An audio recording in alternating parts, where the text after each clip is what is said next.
दोस्तों, हमारी बहुमूल्य पृथ्वी रहस्यों से भरी पड़ी है। रहस्य के साथ ही हमारी पृथ्वी ने अपनी गोद में सैकड़ों बहुमूल्य खजाने छुपा रखे हैं। इन खजानों को निकालने के लिए पूरी दुनिया में कई जगह पे बड़े और गहरे गड्ढे बनाए गए हैं। इनमें से कुछ गड्ढे तो इतने गहरे हो चुके हैं कि उनके सामने बड़ी बड़ी झील भी छोटी लगती है। पृथ्वी के अंदर जितना भी धातु और पेट्रोलियम पदार्थ इत्यादि मौजूद है, वो सब कुछ हजार फीट या कुछ किलोमीटर की गहराई में है। लेकिन इसके बाद पृथ्वी के अंदर क्या है, इस सवाल का जवाब तलाशने के लिए कुछ लोगों ने पृथ्वी में सबसे गहरा गड्ढा खोदा। इन लोगों ने कितने किलोमीटर की गहराई तक गड्ढा खोदा और गड्ढे को खोदने के बाद उन्हें क्या मिला, इस सवाल का जवाब आपको इस वीडियो में मिलेगा, इसलिए वीडियो को लास्ट तक जरूर देखें। चलिए फिर देखते हैं इंसानों द्वारा बनाए गए दुनिया के 7 सबसे बड़े गड्ढे कौन से हैं। Number 7, Diavik diamond mine. Diavik diamond mine को दुनिया का सबसे खूबसूरत डायमंड माइन कहा जाए तो गलत नहीं होगा। खैर, दुनिया इसे माइन की खूबसूरती के लिए नहीं, बल्कि इस माइन से निकले हीरों की खूबसूरती की वजह से जानती है। दियाविक डायमंड माइन कनाडा के सबसे बड़े डायमंड माइन में से एक है। ये डायमंड माइन कनाडा के नॉर्थ स्लेव रीजन में लाग डे ग्रास आइलैंड पे मौजूद है। इस आइलैंड पर हीरे की मौजूदगी का पता 1992 में चला था, लेकिन आइलैंड पे होने के कारण खुदाई शुरू होने के पहले कई चुनौतियां थीं। यह आइलैंड एक रिमोट एरिया में था, आने जाने की कोई सुविधा नहीं थी। चुनौतियों के बावजूद खुदाई का काम शुरू हुआ और 2003 से यहाँ डायमंड की खुदाई शुरू हुई।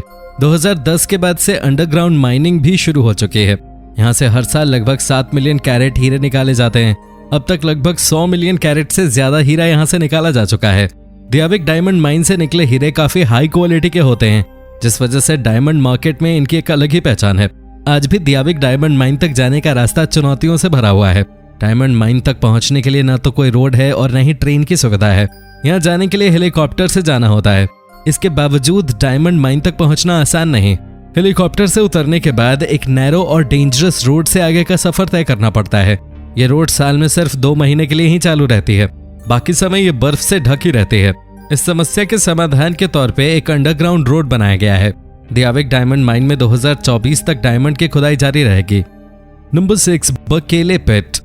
अमेरिका के मोंटाना में स्थित बकेले पिट कॉपर माइन था।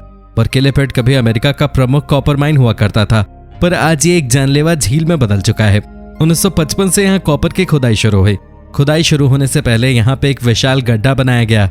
गड्ढे की लंबाई लगभग 1.6 किलोमीटर, चौड़ाई 800 मीटर और गहराई लगभग 540 मीटर है। 1955 से 1982 के बीच बकेले पिट से कॉपर निकाला गया। कॉपर के अलावा यहाँ सोना और चांदी भी मिला। खदान खाली होने के बाद 1982 में अर्थ डे के दिन बकेले पिट को बंद कर दिया गया, लेकिन उसके बाद एक नई मुसीबत शुरू हो गई। खुदाई के दौरान बनाए गए विशाल गड्ढे में पानी भरने लगा। प्रॉब्लम पानी का भरना नहीं, बल्कि पानी का एसिडिक होना था। कॉपर माइन होने के कारण गड्ढे में जमा फ्रेश वाटर एसिडिक वाटर में बदलने लगा। बकेले पिट का वाटर लेवल हर महीने 1 फीट बढ़ रहा है और इसे रोकने के सभी उपाय नाकाम साबित हो रहे हैं। 1990 में पक्षियों का एक झुंड बकेले पिट के पानी में तैराकी करने उतरा। पानी में उतरने के कारण एसिडिक वाटर की वजह से सभी 342 पक्षियों की मौत हो गई। इस गड्ढे के पानी में आर्सेनिक, कैडमियम, जिंक और सल्फ्यूरिक एसिड अत्यधिक मात्रा में मौजूद है। इस गड्ढे का पानी पीने से इंसानों की भी मौत हो सकती है। Number 5, Mir mine. Mir mine इंसानों द्वारा बनाए गए सबसे बड़े गड्ढों में से एक है। मीर माइन रूस के साइबेरियन रीजन में है। 1955 में सर्च ऑपरेशन के दौरान हीरे के इस खदान के बारे में पता चला। जानकारी मिलने के तुरंत बाद हीरा निकालने की तैयारी शुरू हो गई, लेकिन हीरे तक पहुंचने के रास्ते में कई चुनौतियां थी। साइबेरियन रीजन में साल के 7 महीने कड़ाके की ठंड पड़ती है। सर्दी के मौसम में ग्राउंड पे बर्फ की मोटी परत जम जाती थी, जबकि गर्मी के दिनों में पूरा इलाका कीचड़ में बदल जाता था। गड्ढे की खुदाई के लिए बर्फ पिघलाने के लिए जेट इंजन का उपयोग किया जाता था और कई बार डायनामाइट ब्लास्ट का भी उपयोग किया गया। फाइनली गड्ढे बनाने का काम पूरा हुआ। 525 मीटर गहराई और 1200 मीटर डायमीटर वाला गड्ढा बनकर तैयार हुआ। 1957 में हीरे निकालने का काम शुरू हुआ। यहाँ से हर साल लगभग 10 मिलियन कैरेट हीरे निकाले जाते थे। कई दशकों तक मीर माइन रूस के बड़े हीरा खदानों में शामिल रहा। ऑफिशियली 2004 में इस खदान को बंद कर दिया गया, लेकिन अंडरग्राउंड माइनिंग अभी भी जारी है और अगले 50 सालों तक जारी रहेगी। Number 4, ice cube neutrino observatory. Antarctica की बर्फ के नीचे क्या है, ये जानने के लिए साइंटिस्ट ने वहां एक गहरा होल करने का फैसला किया। -60 डिग्री औसत तापमान के बीच होल बनाना आसान काम नहीं था। 2005 में ड्रिलिंग का काम शुरू हुआ और 17 दिसंबर 2010 को ड्रिलिंग कंप्लीट हुआ। 2.4 किलोमीटर की गहराई तक ड्रिल किया गया। ड्रिलिंग के लिए गर्म पानी का उपयोग किया गया। होल कंप्लीट होने के बाद इसमें ऑप्टिक केबल्स डाले गए। ऑप्टिक केबल से कई इंपॉर्टेंट डेटा हासिल हुई अलग अलग सब डिटेक्टर्स के साथ कुल 86 ऑप्टिक केबल्स इस होल के अंदर डाले गए। इस मिशन में 12 देशों के 300 से ज्यादा साइंटिस्ट लगे हुए हैं। साइंटिस्ट के द्वारा जारी डेटा में यह जानकारी दी गई है कि इस होल की वजह से अब तक 28 न्यूट्रिनो डिटेक्ट किए जा चुके हैं। इस मिशन में कुल $279 मिलियन खर्च किया गया। मिशन की सफलता को देखते हुए इस तरह के कई और होल्स बनाए जा रहे हैं।